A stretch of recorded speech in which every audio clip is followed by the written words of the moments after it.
It is my great pleasure to welcome woman whose work stands on edge of different worlds of deep psychology, shadow work, fairy tales, myths, nature, intuition, as well as forensic psychology. She's helping women to explore their dark side. My guest today is psychologist, speaker, teacher, and best-selling author, Dr. Melissou Kim Corter. Welcome, Melissa, to the Whispers of the Soul. Oh, thank you. I'm so honored to be here with you, to have them share this experience. So thank you. It's my pleasure. Oh, I'm looking forward because we will dive into topics that are not very popular very often, such as darkness or working with shadow. Because you often talk about darkness. Melissa, what is darkness? Mm. I see darkness as something that exists on a spectrum. So I Mhm. feel like that question will depend on which moment, right? How we're engaging with it, how we're encountering it, the type of experiencing that we're having in the moment. So sometimes darkness is absolute stillness, like underneath the night sky, and you're just feeling so calm, so grounded, so present, connected to nature, feeling just at home in the universe in this beautiful, still, dark space.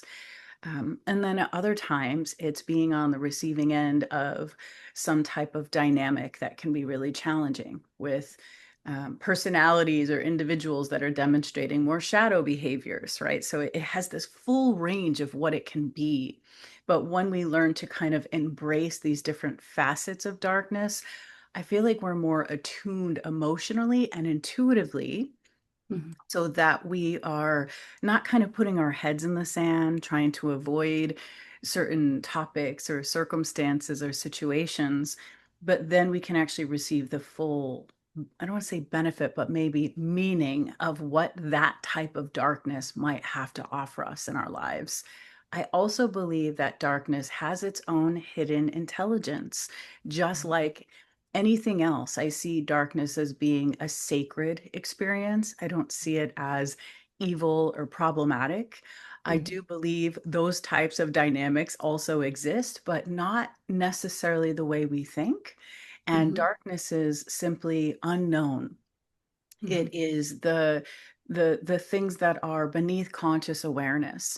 And then when we realize something, when we bring something to light, when we bring something to awareness, then it becomes known. So a lot of times I also just feel that darkness is this sort of ominous territory that we fear because we don't know yet what it contains, but it contains a little bit of everything. So that's kind of where I begin when I talk about the shadow or darkness with people, to say it's okay to feel a little nervous or uncertain, but also what you'll discover is when you confront those feelings, you'll find some type of meaning or something actually that could potentially be beautiful within that same thing that you fear, avoid, or resist looking at closer. Mhm. And at the end, we are born from the darkness, right? Yeah, absolutely. Right. The womb is a dark space. We go through times of incubation. A dark night of the soul is an example of that, where we're going through this radical physical, emotional, psychological process that can leave us feeling in the dark. Mhm. And yet we know when we've gone through that, even though it can be incredibly painful for people on a lot of different levels, there's always sort of this sense of knowing it was necessary.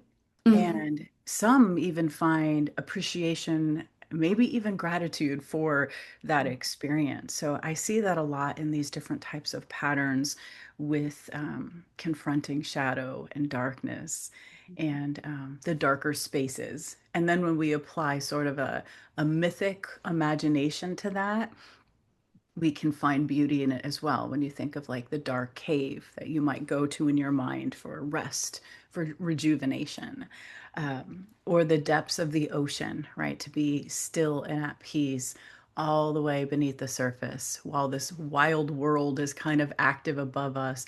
we can sink down into another place that's calm and reminds us of who we are. So yeah, there's lots of ways to work with darkness and shadow mythically and symbolically, to see what it has to offer and reflect to us. Mm.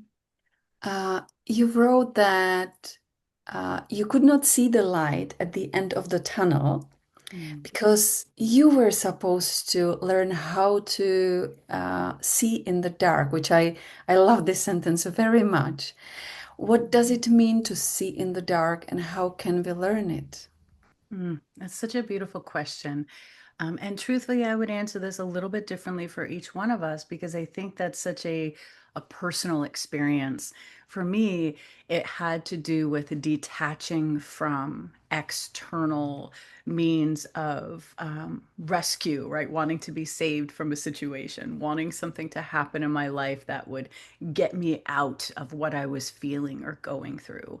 And that was part of that metaphor of the waiting for the light at the end of the tunnel. It's like looking for something to stop what we're going through, to put an end to it if we're suffering, if we're in depression, if we're struggling.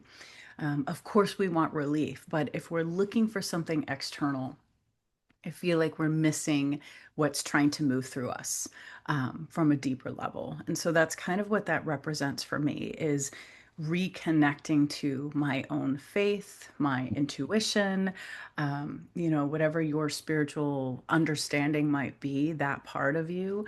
For some people, they might just resonate with the authentic self. Mhm. Um, and so that was a big part of that for me was discovering who I was and then also again, kind of like mythically, metaphorically, looking for the pieces of myself that I left in those dark spaces. So Mhm. instead of waiting for something to change, I became active in the process of what identity am I no longer resonating with? What role, what different shapes of my life don't fit any longer? Am I clinging and holding on to them? And in that kind of a space when you're moving through that, you don't know who you are, but you do know you are no longer the person that you're sort of releasing or letting go of. So that was part of that too. So seeing in the dark for me became a very intuitive feeling, a very trusting of this natural unfolding that was happening within me. You can sense it, you can feel it, but you can't always name like every detail of it because it's kind of ominous. But I think a lot of us know that feeling of I'm going through something. I don't know what, I don't know where I'm going, but I know I'm no longer the person that started this journey. And in that is where I feel like we learn to see through the dark. We learn to trust our other senses, right? When you think of it in a literal sense, if you were to have your eyesight impacted, your touch, your sense of touch or hearing would accentuate. And I think when we go through these different periods of shadow, darkness, that's what's happening. Purposely though, if we can trust what we're feeling instead of just what we're seeing, we will open up these other worlds. And that's part of where we start to discover that darkness has so much more than what we think. I tell my clients too, and a great metaphor for this is imagine that when you first are going through life, you have this flashlight. And when you turn on that flashlight, the beam that of light that comes off of it, it can be a little harsh, right? It's very direct, it's specific, it's kind of like tunnel vision. It has a very concentrated form of light that will illuminate what's directly in front of it. But when you go through these other kind of experiences, you realize that there's another type of seeing or experiencing, which is more like turning on a dimmer switch, which kind of lights everything up a little differently. And you don't need to fully see to trust. You just start to kind of work with that to know there's more than what you can see. It's when I use that metaphor of the flashlight and the dimmer switch, I'm like, imagine you're in this dark space, this room. You know it's filled with things, but you can only see what you have in front of that flashlight. But when you start trusting in yourself and you start building that relationship to your soul, to your higher self, authentic self, whatever you want to call it, you start to have that sense of the dimmer switch where you see a little bit more and a little bit more of lots of different things. Your capacity to hold contradictory experiences, opposing feelings, all of these different nuances of life become more possible. Whereas when we Mhm. have that flashlight, it's almost like we're governed a little bit more by the ego, which wants safety. And Mhm. the ego is a beautiful thing. We need it. Mhm. But the soul is more like that dimmer switch. And Mhm. I think that's so helpful because even if we have access to something like that, which I believe we do, it doesn't mean we're given the opportunity to see everything that's there. We have to kind of trust that certain things will be revealed in their own time. So that's kind of how I see that, if that makes sense. Yeah, absolutely. And uh, often we are not ready for everything to Right. be in that room, as you were Absolutely. talking about. So we might be ready only for the one spot that we see. Yes, absolutely. That's a great way to put it. The one spot, we don't always know what might overwhelm us. Because it's not always conscious, even though our psyches have this amazing ability to protect us, to Mhm. regulate our emotions, our moods, the amount of information that's pouring through us and coming at us every day. And it's true. The ego might say, well, I just want to crank that dimmer switch and I want to see it all. And the soul is like, not yet, not yet. Let's just do a little at a time. So yeah, I really do resonate with that as well. Like in good time, we see more, we sense more. There are moments where we can be flooded with a very numinous or spiritual kind of experience too, where we see, sense, and feel quite a bit. That can be overwhelming. And then obviously too, many of us that have had some type of deeply impactful moment or also a traumatic kind of experience. In those moments, we've been flooded with too much Mhm. information, sensory overload, maybe not feeling resourced, right, to navigate whatever that was, depending on how old we were, the Mhm. type of circumstance, the vulnerability. Um, and so, yeah, in those examples, we can see there it can be harmful to want to take everything in at once or to not feel resourced to do that. But what I love about working with shadow and darkness and things of that nature is that it shows us what's missing.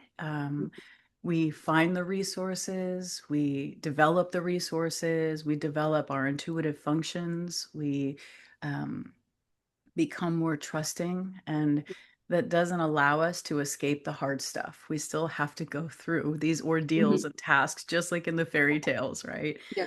Um, but we feel a little differently going through a challenge. There's something about cultivating that kind of faith or trust in your higher self again, your soul, whatever it is, that feels different when you go through a hard time versus when the ego is just trying to protect and create Mhm. safety. Then we hold on to everything. Whereas the soul's like, no, no, no, no, no, no. We don't want to hold on to those things. It's time to let go. And that Mhm. can be really unnerving. You can feel like you're free falling through something. You can feel disoriented Mhm. as you're finding your way again. One of my dear professors had used this metaphor that I thought was so helpful. And I love talking and speaking in metaphor because it's this language that the psyche automatically understands. Yeah. And he said, some of these experiences kind of feel like imagine that your psyche is this beautiful room filled with all of this furniture and it's all yours. But imagine that one day somebody kind of comes in and rearranges everything. And so you feel a little disoriented. You're like, I know all of this is mine, but I'm not used to this new reconfiguration of Mhm. this setup. And it's similar to that, where you feel a little like, wait, what's happening here in my life? I Mhm. recognize some things, not others. But there's a deeper purpose to how it's being moved about and rearranged. And there's something in that that's kind of brought me some peace as I've gone through some of these kind of things. Uh, we people, we spend years hiding the parts of ourselves that don't fit in. Yet, those very qualities often seem to become the source of our gifts. What Absolutely. has your experience taught you about this kind of paradox? That is probably one of the most precious parts of this experience for me Mm, personally, mhm, as a participant in this life, like the rest of us, and then also for career and for my passion for what I do. All of it sort of began in resistance mhm, to being someone who was very curious about the shadow and darkness. It started at a young age for me, mhm, and I often felt a lot of criticism and judgment and shame, and mhm, for being a little different, for having unusual interests, for being drawn to some of the more darker types of themes and movies and music, and even at a really young age. My favorite movies are like psychological thrillers, and I would listen to this heavy metal, really intense music, and it was like, well, how can you be spiritual and love all of that? But even long before that, I used to be fascinated with death and dying and decay. And I would like play these different games when I was a kid where I played detective, even at like 6, 7 years old. And I thought I was going to find like people in the woods. I thought I was going to solve a crime, like all of these kind of strange things. But now what I realize is there was also a feeling behind all of that.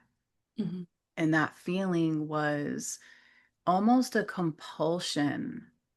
I wouldn't call it unhealthy, though. It was more of a compulsion to dig, to look under things, to look behind things. There was this curiosity. And because I also grew up in an environment that had lots of conflicting messages around love and connection, and there was really volatile experiences too, mhm, it forced me out into nature. And I didn't understand that those things that were happening in and around my household were what drew me out into the woods in the first place, where I would play these games or I would decompress from not understanding what was happening in my world, not understanding why people could be so cruel and so loving. And so it taught me these really harsh lessons. And there's something about studying the dark side of the mind mhm, that gave me a sense of, maybe it was agency or even a little bit of feeling of control at a mhm, young age, to make sense of something that seemed so senseless. mhm, That stayed with me, and that ability or curiosity, we might even call it, just grew. And I realized a lot of people around me didn't want to look so close. They didn't want to dig so deep. They did not want to have that type of proximity to things because it terrified them.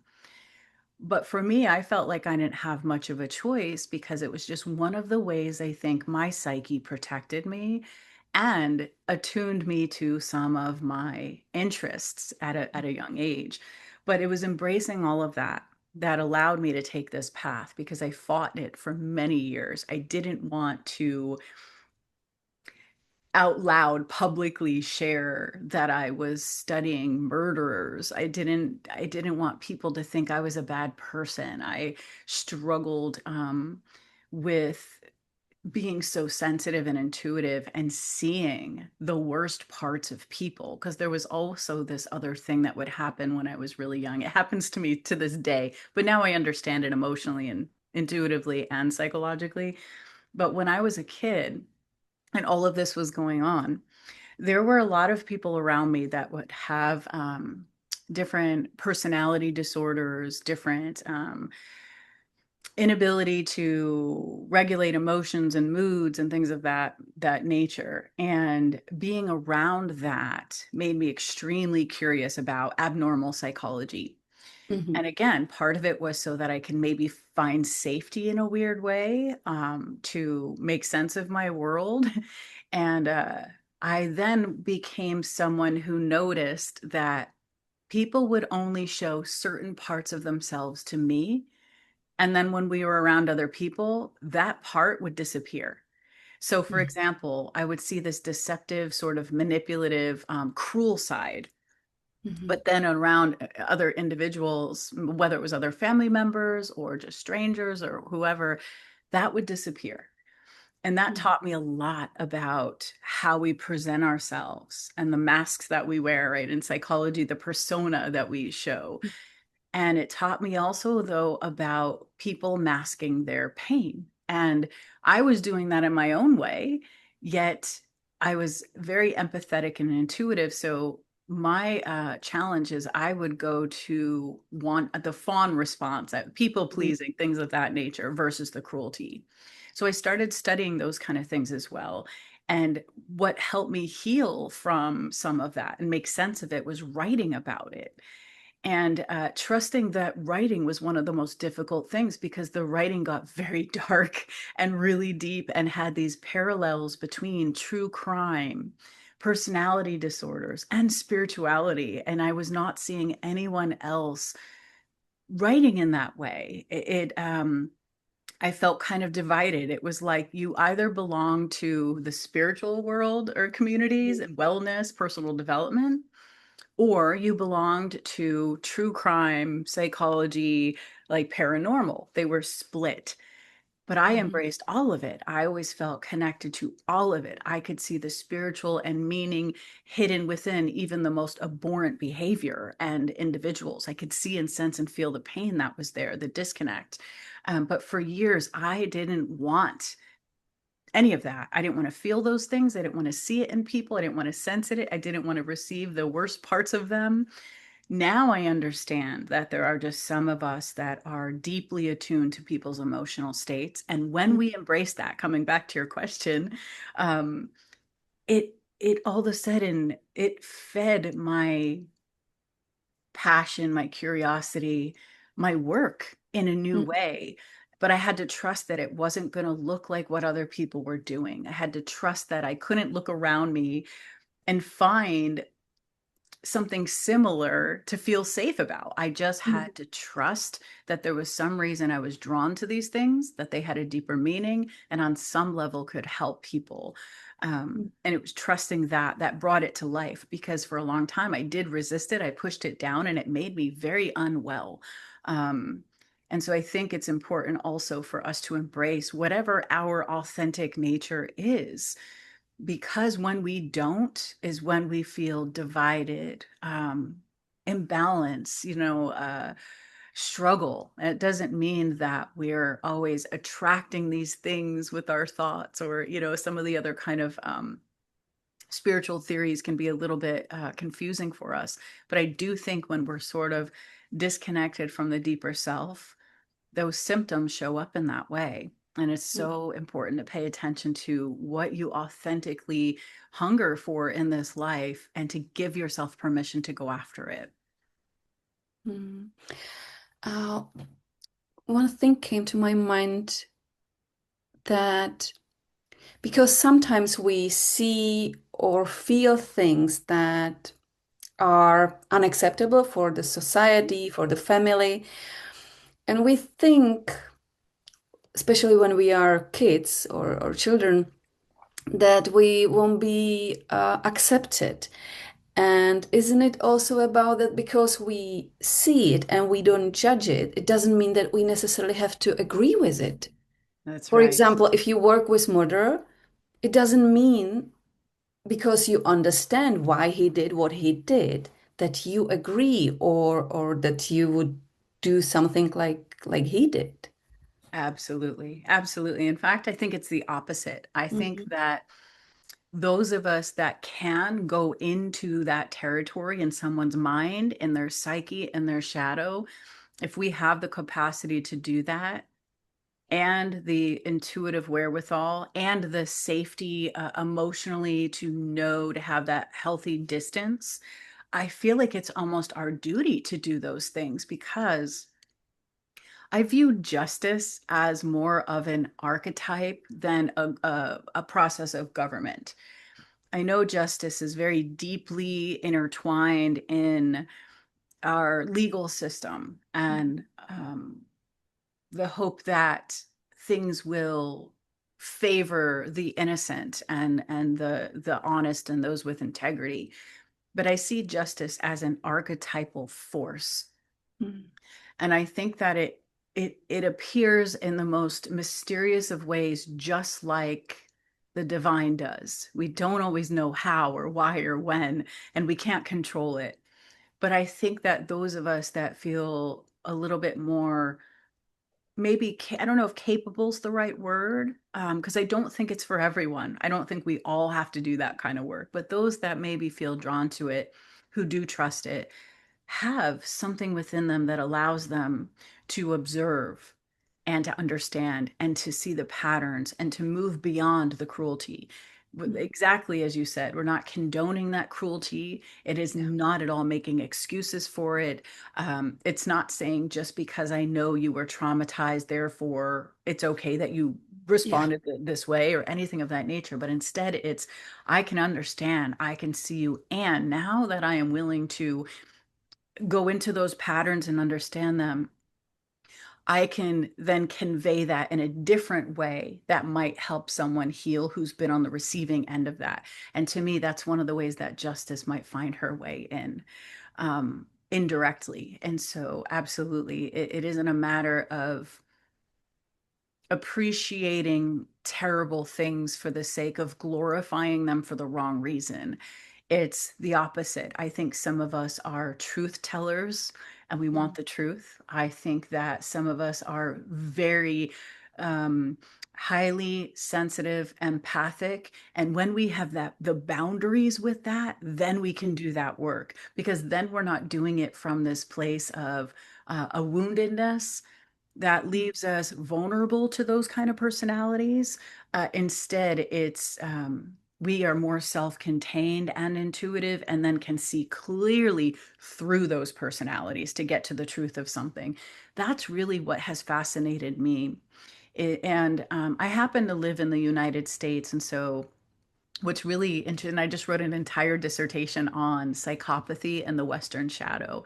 And one of the things that was surprising to me is how the Western psyche, as a collective, we might say, is fascinated with true crime, psychological thrillers, psychopathic individuals. We also have the number one, the top, statistically, we have the most serial murderers ever in history in the United States.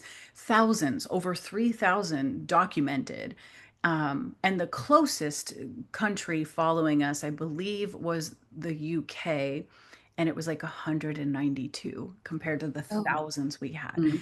And I found that to be intriguing, not so much to glorify, again, the criminal, violent aspect, but to say what is going on within a culture that this personality, these personas run rampant. And what I discovered is that, and this kind of comes back to darkness and shadow, is we avoid things. We don't want to look too close. We numb ourselves. We overindulge. We look away. And it is those blind spots that allow that type of behavior to continue. And so, as someone who works with shadow, there's kind of like two sides. There's many sides, but there's two main sides of my work. There's honoring the people that have been, that are conscious of their pain and want to understand it and want to heal from it and move forward. And that's the side where maybe they have been victimized. I wouldn't call them victims because they're empowered, right? But they have been victimized or harmed. And so it's knowing the darker side so that I can speak to also the healing of it. But then there's the other side, which is understanding those patterns and those individuals and not being afraid to see through those masks and those ways that they present in the world, because that's the only way we're going to notice things. We're going to be able to keep people from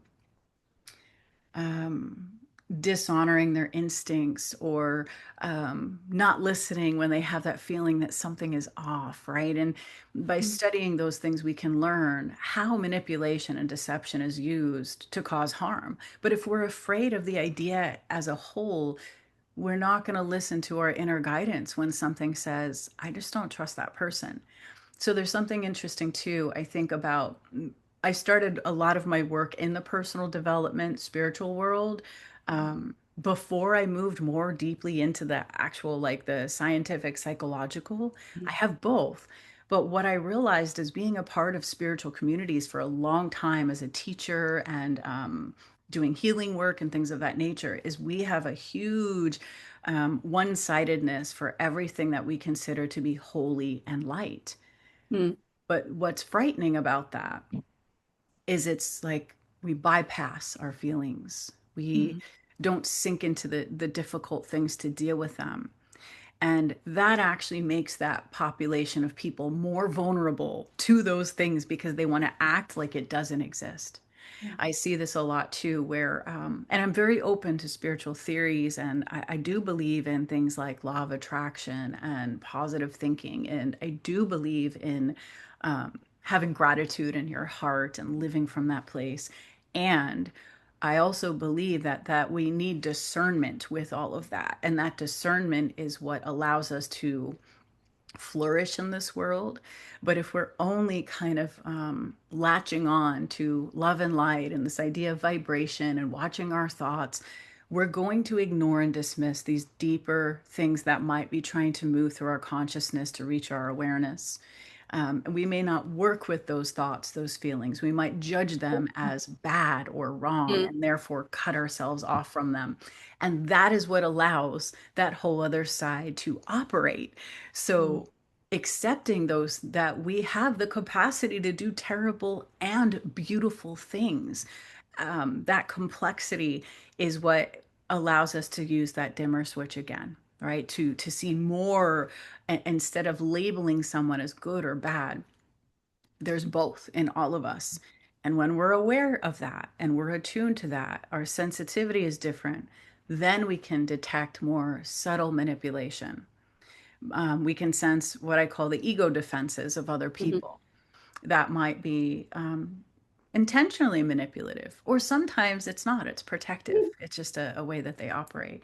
But by opening to all of these ideas, we can see there's nothing to be afraid of when we consciously address these things. But we should be afraid of acting like none of it exists because then we open ourselves to falling into some of these traps in this world. And I think many of us have had that experience too, where something has happened that's just been so unexpected.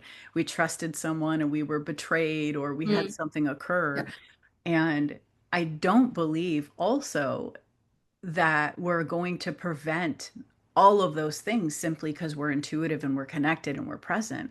I had this statement come to mind recently working with a client because there was a situation where without going into their personal details, of course, there was a circumstance, let's just say, where they just felt blindsided by someone's behavior. And it was really problematic and harmful. They felt fooled by them. Mhm. And when we feel fooled by someone, we can feel shame. Like I should have known. How did I not know? I'm intuitive. I do my work. All these things, we put this burden of responsibility on ourselves sometimes. For those of us that do look and we do want to feel and sense and, have that.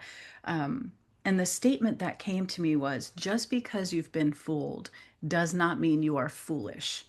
And Mm. it's this idea that we can be very self-aware, connected, and intuitive, and we are still going to be fooled by people who are operating through their wounding. And Mm. it isn't so much about trying to live in this place where we fear everything and everyone, but at the same time, to just be so connected to who we are that we are just dialed in a little bit more if something feels off. And I think that's important, and that's what I've kind of strived to do in my work is to help people heal and recover when they have been fooled or harmed, and then also to study the depth of those murderous um, individuals, misguided, deeply disconnected, depraved, on some level, to understand what happens in the psyche with with that, because there are, and again, it's not an excuse.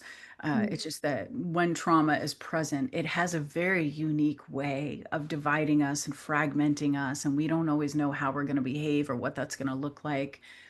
But if we're willing to look at some of those things and understand them, we can feel better prepared to navigate these struggles in this world. Mhm. It pops so many questions, but I would go with pain because uh, I think we are not taught how to deal with pain. Mm-mm, not at all. I It, think we avoid it. yeah.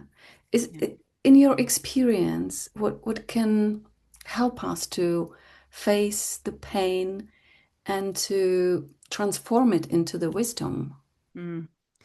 That's such a beautiful question, which kind of uniquely ties into something.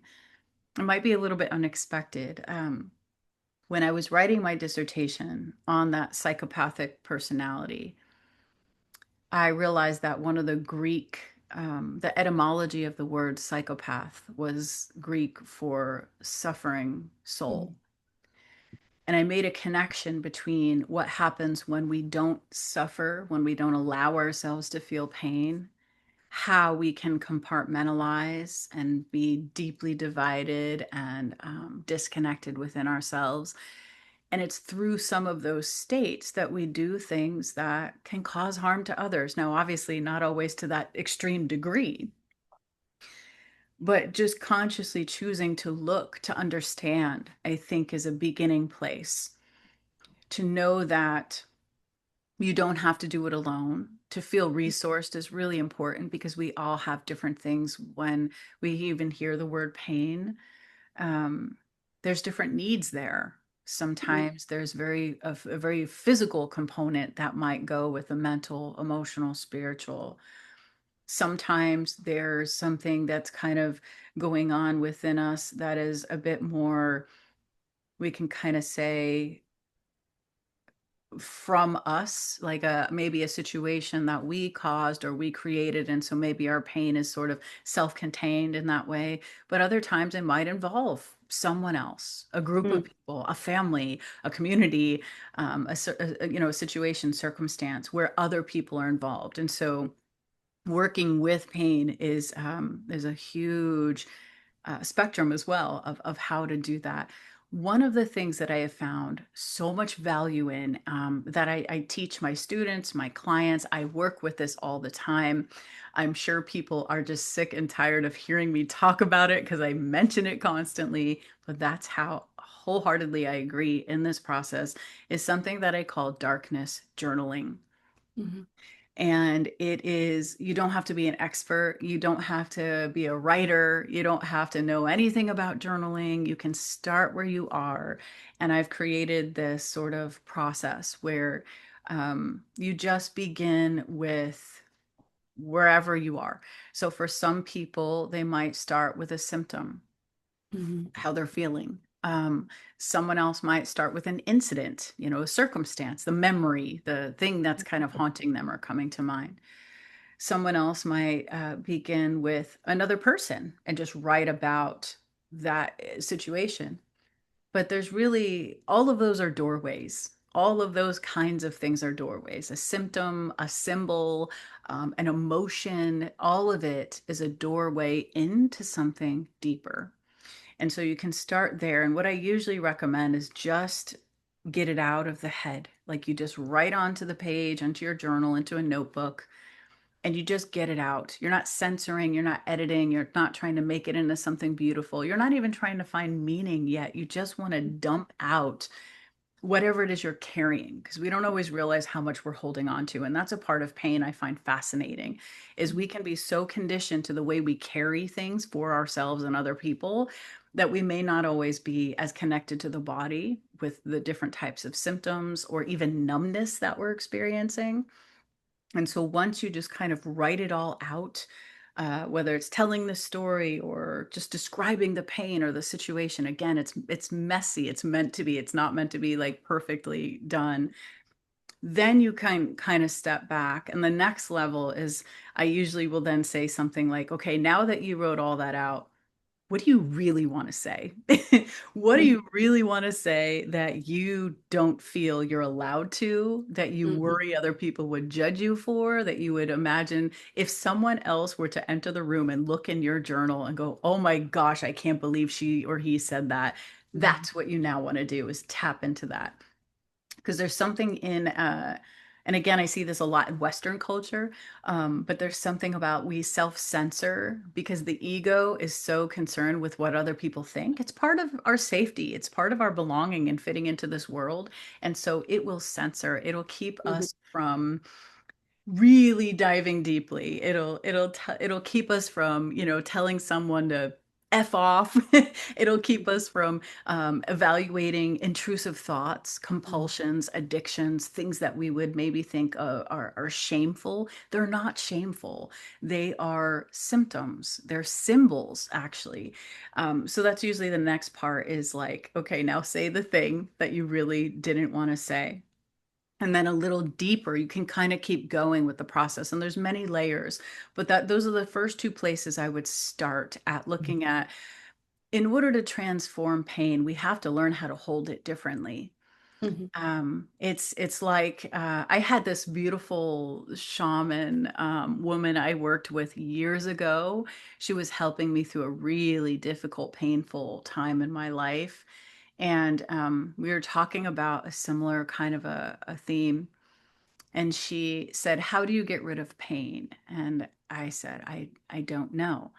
And she picked up a pencil and she put it in front of me. And she's like, what would you have to do to get rid of that? If your pain were this pencil, what would you do? And I was like, I don't know. And she picked up the pencil and she held it. She's like, you would have to touch it first.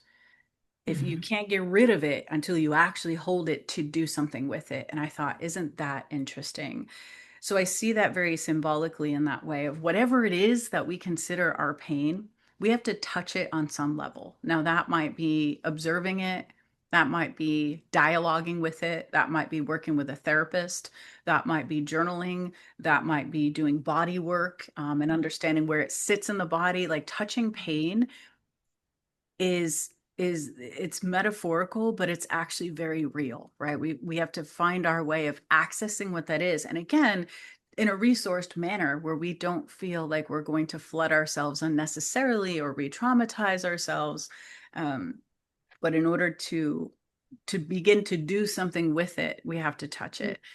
I also feel like in Western culture specifically, we rush toward finding a silver lining or making something Mhm. beautiful. And I'll say my mind shifted completely around those concepts when I started working with tragedy, when I started to work with people who had lost children or loved ones to violent crimes and murder or illness. They didn't have the choice to find a silver lining. They weren't given this opportunity to have a beautiful closure or an ending that made sense to the heart, right? And so instead of trying to package it as this beautiful thing that we sometimes think is the way to make meaning of something, they just started to look at it differently, to hold it differently. So how do we even hold that pain differently? It's going to change us. We're not going to be the same people we were. So that's a part of what we're going to have to let go of, is an identity of Mhm. some kind. And how do we hold this thing differently? But remember that dimmer switch, it kind of comes back to that. And it's that idea of, now that I had this tragedy or this pain or this situation, how can I still hold love, joy, Mhm. possibility, happiness, content, whatever it might be, with the complicated nature of loss, grief, anger, rage. And what I see happen a lot for people is they feel divided, as if they have to choose. Mhm. I can't feel joy because then that will mean that I'm not holding my son's memory in mind, who maybe I lost 6 years ago. Um, I feel guilt now if I feel joy, right? That's sort of a process some of them will share with me that they've felt. So instead, it's, I can have sorrow that my son or daughter or whomever is no longer here, and I can still find joy in these moments throughout the day. I can find connection in different ways. And you're not trying to replace anything. You're not sacrificing one thing over another. You're learning to hold both very differently. And actually, that in itself has taught people more about themselves and about life and meaning in a different way. Instead of trying to find the silver lining, it's more of, how do I just allow more of the fullness of life to meet me through this grief, through this loss, as I carry this forward differently. But again, we have to hold it, we have to touch it in some way in order to find what that looks like for each one of us. I love one of your articles where you write, the cost of being nice, what practice do the intuitive pay? Yeah, absolutely. Absolutely. I think a lot of this writing and these ideas initially came from my own challenges, obstacles, pain, disconnect, tragedy. And it wasn't until later that I started to understand more of the psychology of it, or the patterns. But through these earlier experiences of the confusion of being someone with a huge heart, but then also being met with, bullying, criticism, judgment, even just, I would say, go as far to say, abusive type of behavior and things of that nature. It was so confusing. So writing became a way that I kind of navigated some of that. Then later I discovered, but again, it was through studying the murderers and these difficult individuals who live on the fringes of experiences that we just don't always feel safe or comfortable looking at. They taught me more about family dynamics I had. And to be clear, these family dynamics I was struggling through, they weren't murderous people, but they were deeply disturbed and disconnected. But when you grow up in an environment where you have some of those influences, it's your normal. So you don't know it's not normal until you go out into the world, maybe, and encounter something at school or through someone else. And so by studying these patterns of behavior, learning about the ego defenses, the way that we protect, the way that we deny, I was able to then see how that materialized in real life in my childhood. And a byproduct of that was to keep myself safe and to feel healthy or to feel grounded or connected or just not targeted. I defaulted into people pleasing. And so what I realized is there's a difference between being nice and being kind. When I was nice, it got me into a lot of trouble. I said yes to the wrong things. I said no to the wrong things. I wanted other people to feel comfortable because I thought if I can make everybody else around me feel a certain way, I'll be safe. And I wanted to hide within that. And when I say all of this, I also can say it without, I'm not shaming myself for that. I can see it as my psyche did what it felt it needed to do based on a response that was working at that time to a degree, which is protective. So again, even though when we grow up or we get a little bit older, we go, okay, those defenses are now problematic and they're creating distance, right? They're creating problems in our relationships. They're creating problems in our lives. But at the time while they're happening, they're very necessary. And so I see that as one of the ways that the ego is working on our behalf to protect us, to deploy those defenses to keep us a little bit safer. But it's through that type of pain and those wanting to understand myself better and not be so giving, not to the point where it's detrimental and harmful. There's a point where you give so much, you're depleted. And I was living in that place for a long time. So I started to say, okay, if this is possible, something else is possible. And it was studying my own shadow behaviors and my own ways that I was disconnected. And then what I thought was kind of an interesting connection is here I was studying the manipulation and deception of these, really difficult, problematic people and these personality disorders. And I realized, oh my gosh, but my people pleasing is also manipulative. Mhm. because it's not genuine. It's not coming from a place of, I care about you, I love you, I want to help you. It's coming from a, please don't see me, please don't target me, please don't judge or criticize me. So even though it was defensive, it was still manipulative. And so when I saw the threat of myself in the other, Mhm. that's when healing started to happen. When I started to say, okay, there's a little bit of us in the things. Mhm. And there's benefit in that. There's value in learning that about ourselves without the judgment and the shame. Instead of like, I can't believe I did that, or I said that, or I acted that way. It's, wow, some part of me must have felt that she really needed to be that way to feel safe. I'm going to have compassion for that instead of Mhm. create more pain Yeah. by shaming ourselves into wellness. We can't do that. We can't shame ourselves forward. It never works. Yeah. But it is important, I think, to reflect, to ask difficult questions, Mhm. to notice our defenses, to notice I call it the shadow material, the things that are coming up. There's an intuitive sort of a layer to this as well.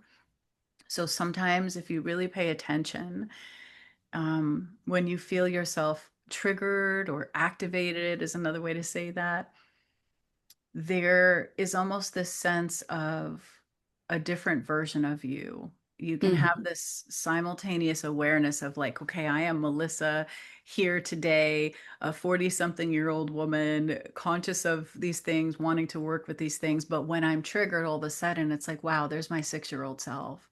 Or I sense a little bit of my 12-year-old rebellious, never feeling heard and seen self.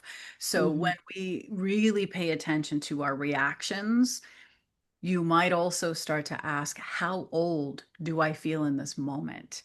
That Mhm. can be a key to kind of help you understand maybe when that defense was born in your life. Maybe one of the first times you used it, maybe one of the first times it was most active. And sometimes going right to that age can help you trace the pattern of where the trauma began, where the incident began. I definitely recommend doing that with someone because it can be really triggering because a lot of our defenses are protective. So they do come from something we've often been through. So it's helpful to kind of have someone to say that you can work with, to guide you through that. Because a Mhm. lot of times when you start to do that work and say, how old was I? What does it feel like in my body? What are the emotions here? You can have very strong emotion come up tied to an age where something significant did happen, and that Mhm. might flood right back into your awareness, and then your nervous system and your body respond to that. So it is something to be mindful of to make sure that you feel comfortable. But that is a little tip that I often will give my clients, is to ask themselves, how old do you feel when you're responding in that way that feels almost excessive for the situation or the circumstance? Now, the other thing that's interesting is when you do this, you can also see it in other people.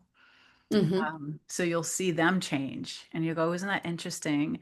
This, let's say 67-year-old man in front of me all of a sudden just looked like a 12-year-old boy when that came out. Like you can see it. I think you can see it. That's been one of my sort of strange, like, can everybody do this? I'm not always so sure. But those things that are sharpened within you when you're in environments that have taught you about making safety for yourself through hypervigilance, through intuition, through these different things that are sharpened because Mhm. you come in contact with them. And that's one of them for me, is I have a tendency to be able to see and sense and feel someone regress into a Mhm. certain age or stage. Sometimes it's so clear for me that I'll actually get a little bit of a picture play out in my own mind of what likely may have happened to them. Um, and that's part of, in the Jungian world, we would call that, like, that's part of the transference and the Mhm. counter transference. In the wellness and kind of spiritual world, it's more the intuitive, we would say, like tapping into someone's field and picking up on what's going on within the psyche and the shadow. But we can fine tune ourselves to do those kind of things. And I always recommend just to have really good boundaries, because we want to be able to observe these things, but not take them on, because then they can end up being more that we carry with our Yeah. own, kind of things going forward. Yeah. Uh, what I hear is that it can be challenging for anybody who decides to work with the shadow or with the darkness within us, but also that we have to decide. Mhm. You know, I very often hear people, you know, I'm trapped in my life, you know, and this happened to me and I would love to change it, but. Yeah. Uh, we sometimes underestimate the power of the small choices we do Yes. every single moment of our life. Could you, though we are a little bit on time pressure, but could you talk about this topic? Absolutely. Thank you for bringing that up. I think that's a very empowering perspective to remember that we do have a choice. Um, I feel like, there's interest. I don't have it in front of me, but there's a quote that I discovered when I was working on my dissertation, because a big piece of that work had to do with what are my views on evil and how does that manifest? What does that look like? And I take a very unconventional kind of look at some of those things because a lot of it is projection, what we project onto things we don't understand. And I found this quote from Carl Jung, and I apologize, I'm paraphrasing. It's not the exact quote. I'll have to find it later. It's in one of my notebooks. But it's something about evil is an example of what happens when people don't get to tell their stories. Mhm. And I think that's so significant and so true. And so tying into what you're saying, I think a big part of this is the stories, the Mhm. sharing of things, the choices we make, those small choices every day. We may not feel that we have the right to share our story. We might feel censored or controlled by, let's say, the secrets of the family or the emotional burdens of a collective, a culture Mhm. or a community. We might hold things in. And I think that is a choice that makes us really unwell. And I don't shame people for that because it's difficult, it's Mhm. complicated, it's messy. We don't always know how or where or what. But just that journaling practice again, the choice to hand over your burdens Mhm. will lighten the load and it will invite in a different sense of peace, Mhm. meaning, perspective. But those choices are everything. It also ties into what we choose to not look at, Mhm. what we choose to avoid, the small things that happen every day, or the things we think are small could turn into something massive.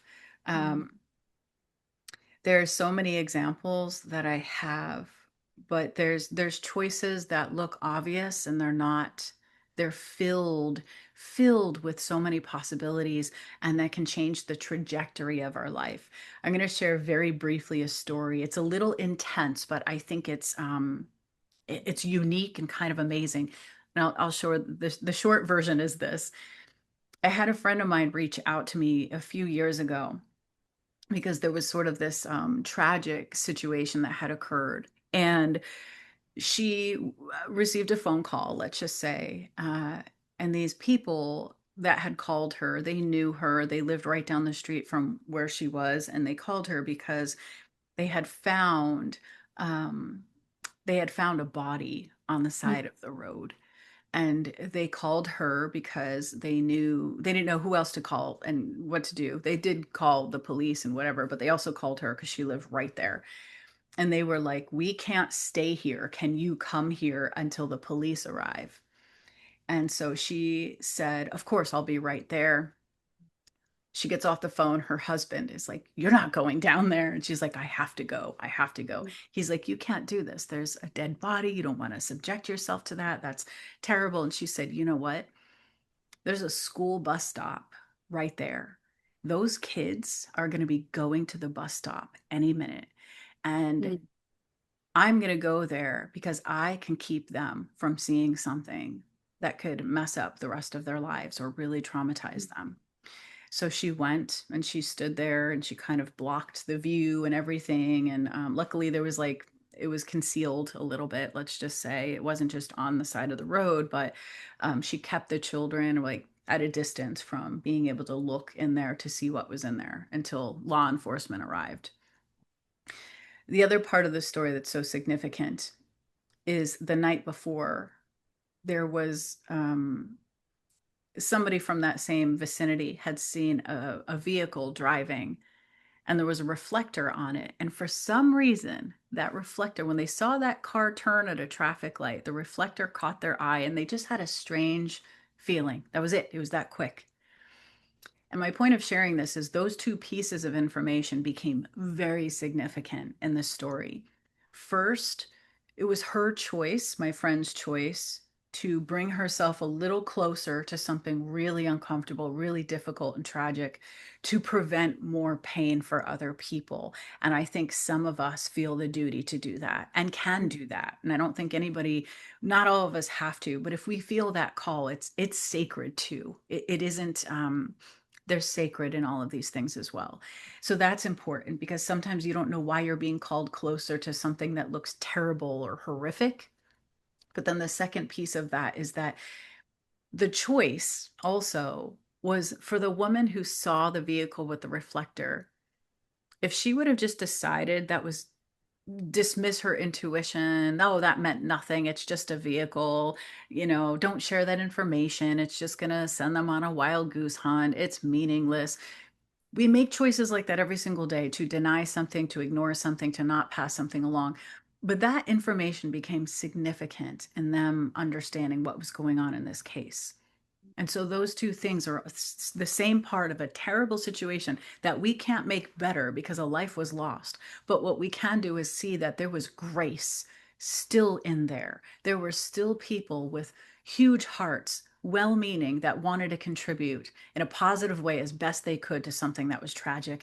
That's what I feel like we have to look for. That's what I feel like we have to trust in these things. And that's what comes down to those small choices every single day. Is we can turn away, we can say, I don't want to see this, I don't want to deal with it, or I don't want to be a bother, or we can trust our instinct when it says, speak up, show up, just say whatever that thing is. So I hope that kind of speaks on that. But I feel like choices are so significant in what we do every day, and how we acknowledge shadow or we deny its existence and then wonder why it's festering in the world. Yeah, and I would add that it is whole life work, right? Because we come to unpleasant or uncomfortable situation all the time, and it will be through the whole time. So if we learn how to work with the shadow and with the darkness and with uncomfortable, then the life can be then nice and beautiful, Absolutely. even though we, Connection. yeah, yeah. There's in those moments, as difficult and tragic as they can be, they often sometimes bring people together. And as much as we can see the worst of human behavior, you'll also see the best come out in that same situation. The love, the care, the tenderness, the selflessness of some people who show up and they shine and thrive in those moments.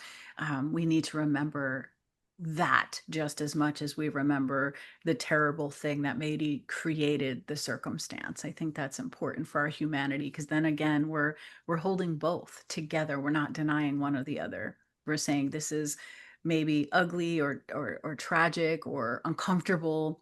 Mm. And look what this drew out. Look at how maybe support showed up, maybe love, maybe people shared things. It's kind of like a funeral. How many times we go to a funeral and say, wow, we should get together in better times. That terrible loss or that ending, or even if it's a beautiful passing of someone, living a very rich, full life, and they pass away at 102 years old, it's still a loss, right? And it gathers people who love them, who cared about them, who want to remember and honor them.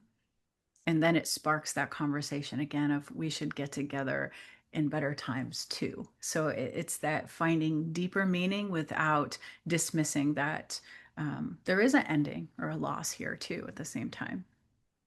Yeah. Thank you very much. Thank you for all you shared with us. Thank you for the I wish opportunity you, to talk about this. yeah, and I wish you all the best. Oh, thank you. You as Thank well. And you. thank you for the work that you do. It's Uh, so needed and Thank appreciated you. too. Thank you.